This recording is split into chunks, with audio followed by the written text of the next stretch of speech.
Please tell us about you, the gym and everything, who you are. I'm Jack Cooper. I've got the Cooper's gym at Stockton-on-Tees. I've been training and fighting all my life. I've had about 13 years in Thailand, 60 odd fights in Thailand, pushing 80 odd overall A class, multiple titles, UK #1, former WBC number 10.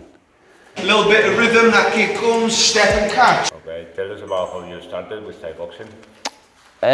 Started with Thai boxing, started kickboxing first from like the age of 6. The above the waist stuff, the point scoring one. Done a bit of Team GB in that, and then changed to Muay Thai when I was 12. Back then it was just C class. Didn't matter about the age or anything like that, so I was bare shin from like 12, 13 onwards. Moved to Thailand at the back end of being 14, come back, the first spell in Thailand, I come back when I was like 22, 23. Make sure it's tight in a proper headlock, don't just catch it like this, alright?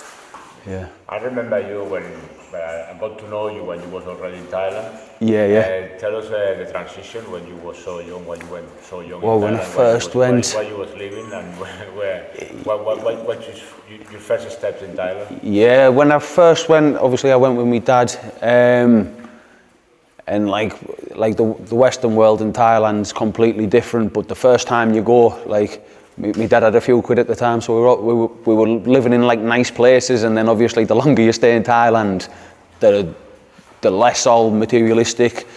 You just become more simple, and everything's easier when it's simple as well. But we started off at Simbi for a couple of years when I was like 14, 15. Had a few fights in Bangla, and then I ended up with my old coach from the UK. I ended up with Kin over in Hua Hin, which was obviously really nice. And I stayed with him straight for about 7, 8 years, and then moved on to Phuket. Yeah, but yeah, I think my time in Hua Hin was the best and my favourite. Kin looked after us, he taught us everything, like more so than just Muay Thai as well, do you know what I mean? Yes. Once we're there, push the knee into the belly, make it a teep catch, make sure you open that glove and hold the foot. How different it was, obviously you said that you started here in the UK with Thai boxing, fighting C class, and then you moved to Thailand.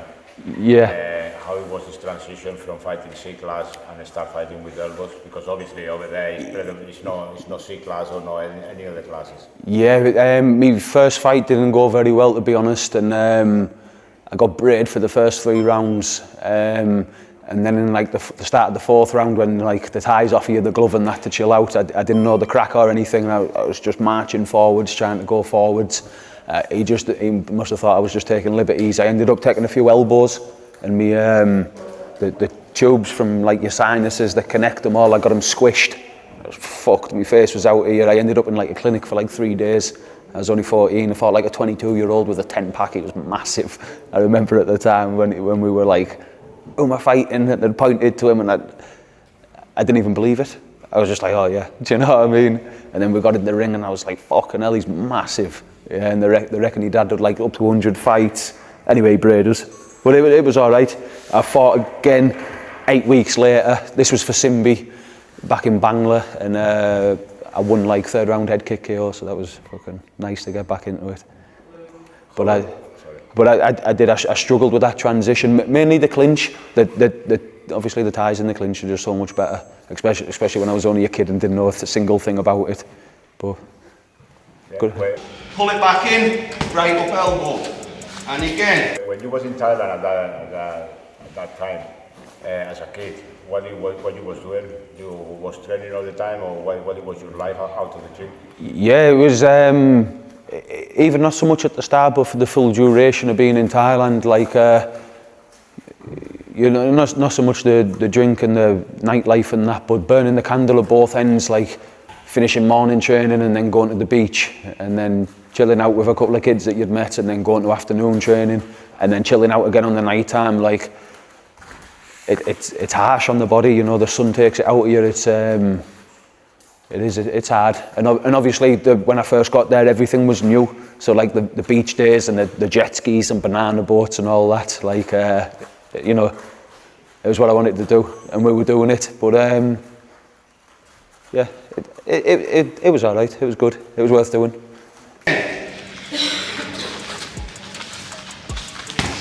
Then you came back to England and you settled well. You was fighting. Which team you was fighting? I was Chalk D to start with Rich Cadden.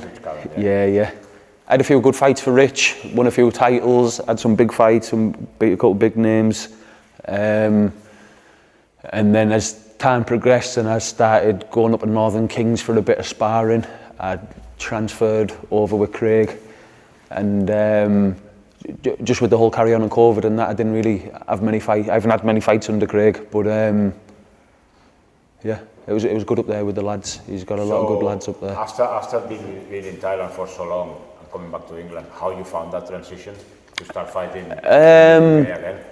I don't know. I think the harder the fight in Thailand, it was always like IQ. Like obviously they're strong in that, but like over here, kids are in phenomenal shape, and like from the first bell, it's like it's a war from the first bell. It's not a sport. Whereas in Thailand, I feel like you've got the jab teep, and then you move, and then you fucking chill out, and then the bell goes, and then you play a little bit, and you land a body kick, and you chill out, and you jab. You got the 5 rounds. You know, over here, like these are trying to get it spectator sport with the 3 rounds sometimes, and even with the 5 rounds, everyone just comes out so hard, which is sound, you know. But yeah, I do prefer Thailand very much so. Even just with the specific built stadiums and that, just the whole like aura of the Muay Thai in Thailand, it's miles better as opposed to just fighting in random places in the UK. But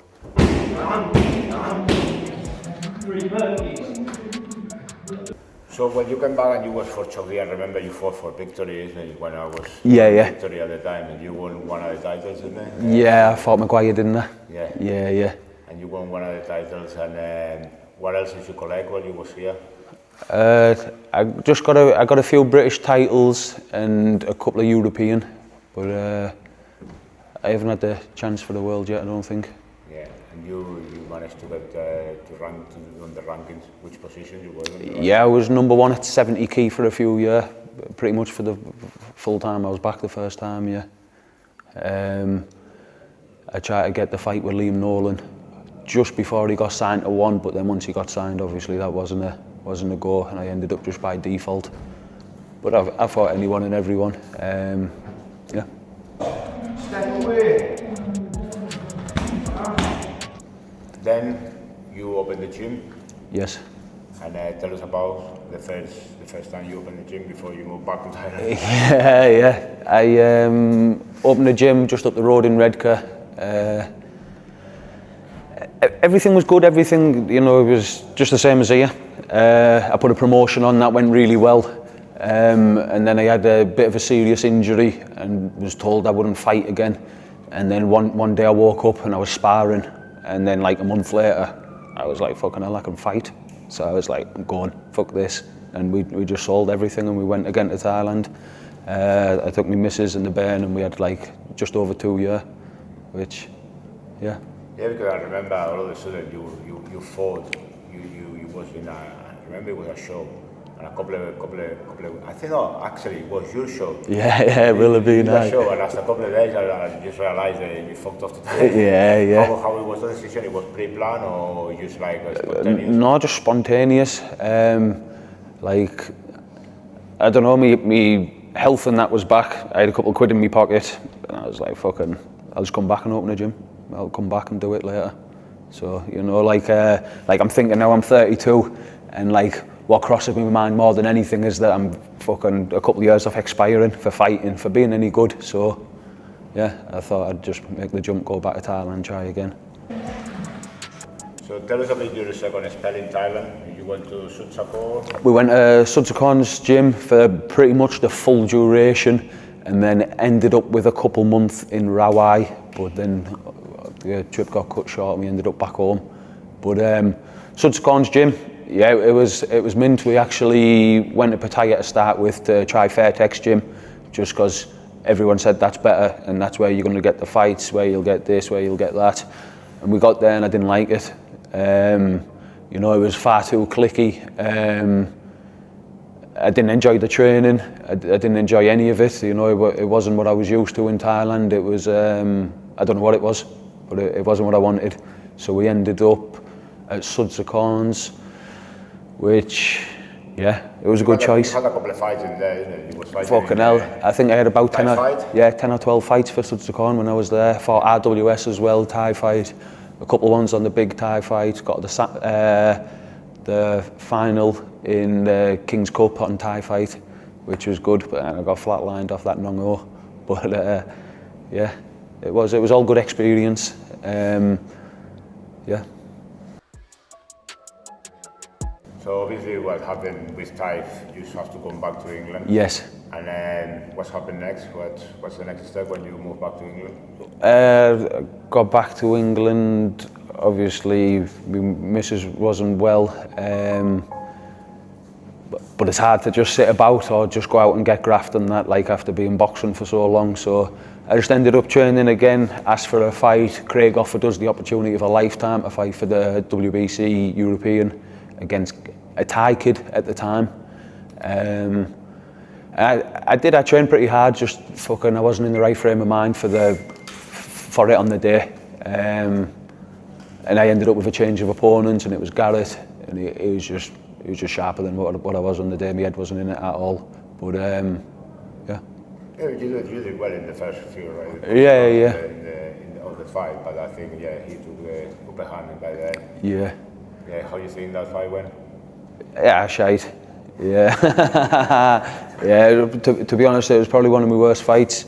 I just remember, you know, when you stood out the back and that, and my name got called, and I was like, don't fancy this. Do you know what I mean? And so, yeah, I ended up losing. Standard. So that was your last fight? That was my last fight, yeah. Any plans now? Or I'm fighting in 6 weeks in Sweden, MTFL.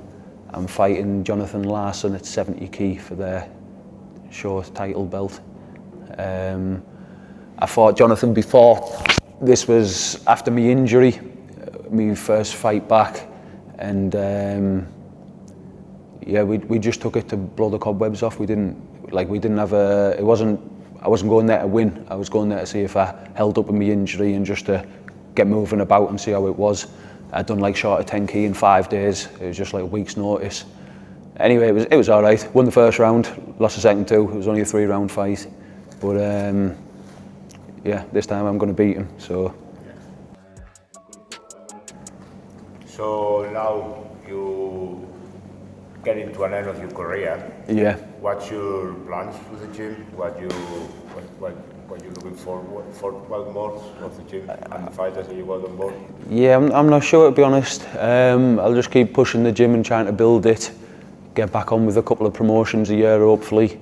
And I got a few lads now that are like they're keen. So, you know, strike while the iron's hot. I've got them all out pretty much fighting every month. Everyone's booked up. Ready for the fight. So it's looking good. It's looking interesting. For your experience, what's the do's and don'ts to tell to your fighters? Well, for the Thai boxing, I don't know. I think with the hard training and the diet, you know, if you get them 2 down, obviously that's pretty much it. Training and diet. As long as you want to fight, as long as you're hungry for it, yeah, stay off the drink and drugs. Okay. We're over on Brunswick Street in Stockton. It's Cooper's Gym on Instagram and Facebook. If you want to get in touch, we're training 6 days a week. Come down, have your free trial.